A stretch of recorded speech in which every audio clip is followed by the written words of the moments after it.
protest that, oh, now we support the people because we actually realize that they might have enough power to overthrow this leader. Yeah, I mean, it's hypocrisy. It's hypocrisy, but it's all based on the realist analysis of foreign policy when it's basically we're looking out for self-interest. I mean, it's bad, but it's the way it runs. But I guess we just got to see how this plays out in the future. So okay, so do you want to do it? Yeah. Okay. Our first segment of the day. Why did we do the news ticker? I don't know. We just did. Okay. Oh, it's okay. Have some bonkers. Nothing is real anymore. The toast and roast. Toast and roast. Here's what we do. We take one thing from the week. We toast it. We give props. We roast it. We roast it. You know what that means. Okay? Who wants to start? Me, because I have a trusty Word document. Whatever. Trusty Word document.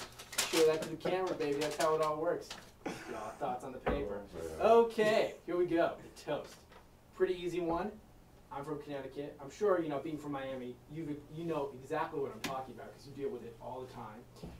When it's totally snowed in, which I'm sure happens all the time in Miami, and society basically, goes to a total standstill, there's a special class of people whose job it is to go out into the middle of a, society that is not functioning, and they have to restore civilization. These people are called the snowplow dudes. Okay, the snowplow dudes in the big orange trucks. They basically, they plow out all the roads and they get everything up and running again. You gotta toast these people because they get up when nobody wants to get up. Snow's everywhere. Somebody's got to do it.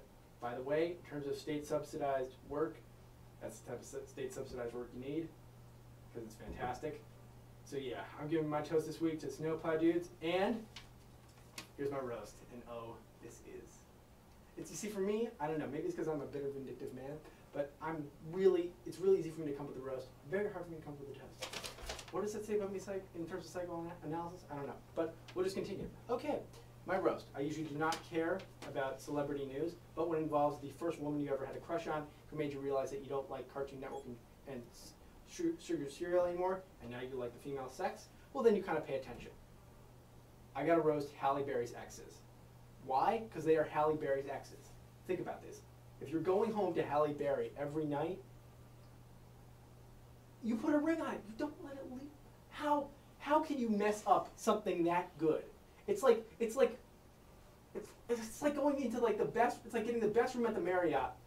Not even the Marriott. Getting the best room at the best 5-star hotel in the world and saying, "Oh, I want to go to the Super 8." Like, how stupid are you? Okay, look. If Halle's listening, oh, hit me up. Halle Berry's exes, you guys are so stupid. How could you guys be so stupid? Okay. All right. Okay. Man, would you like to go first? Would you like to go next? I didn't have a toast or roast, but I guess. You want me to go? Then you go? Yeah, I'll think about it. Okay. Definitely. I don't have my roast down, but I have my toast down, so why you take some time? My toast. This past Sunday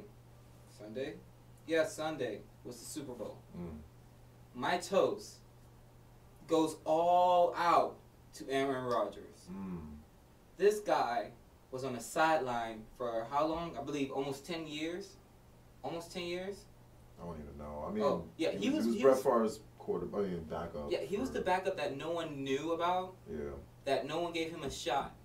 And within a span of probably 3 years, after Brett Favre left the Green Bay Packers, this guy stepped up his game to the umpteenth degree.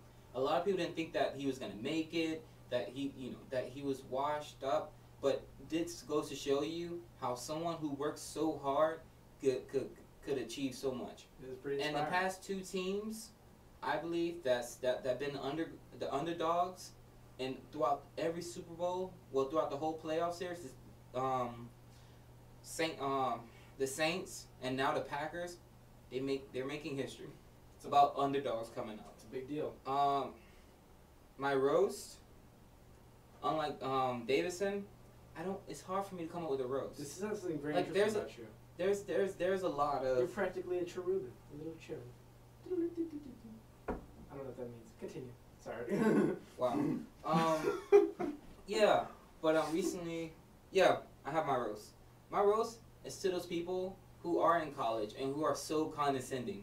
Like, oh my goodness, I did this and that in high school, this and that, this and this. All right, now we're in college, we're on the same playing field, no need to be condescending. What, you weren't on And the it's- Greek debating society? Yeah. How could you? No, but seriously. It's like, a travesty. It's one of those things that gets on my nerves. It's okay to be successful. It's okay to have goals, to reach out for your goals. But when you step on people to get those goals, it's like, it's ridiculous. And that's that's throughout this whole, my life at Hamilton has been surrounded by such people. Yeah, you can kind of smell them too, because like not literally. It's not like they have a smoking type of deodorant. You can know like when they're coming because they're all like, and they have just the whole air about them is just it's gross. Yeah, okay. but anyway. Yeah, I feel like that's something you'll definitely encounter freshman year. I mean, you know, a lot of people come from high schools where obviously they were like probably at the top of their class. You know, you have to get great grades to get into a school like this, and then I mean, eventually reality sinks in. They're not the best.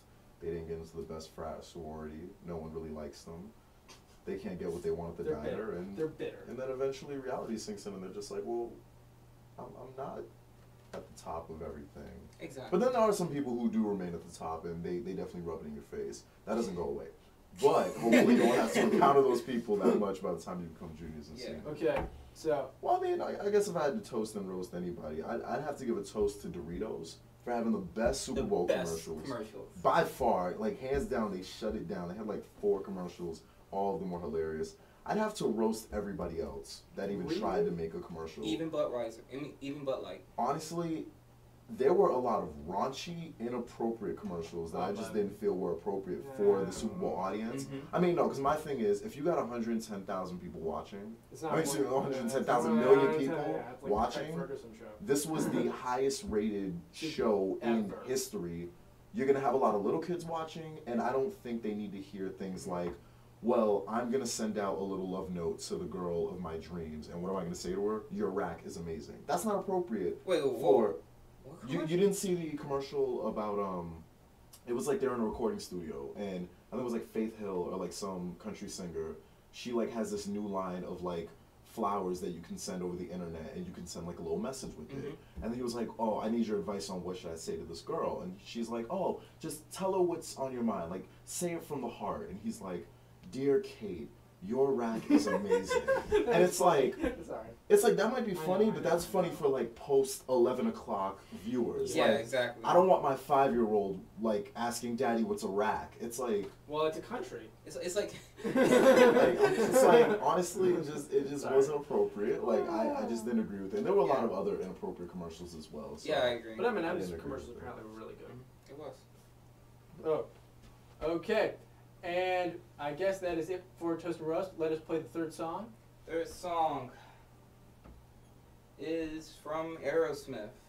Flesh. It's a bonkers song. Y'all gonna love it. He's a new judge in American Idol. You're listening to WHCL 887 FM, broadcasting live from the bustling metropolis of Clinton, New York.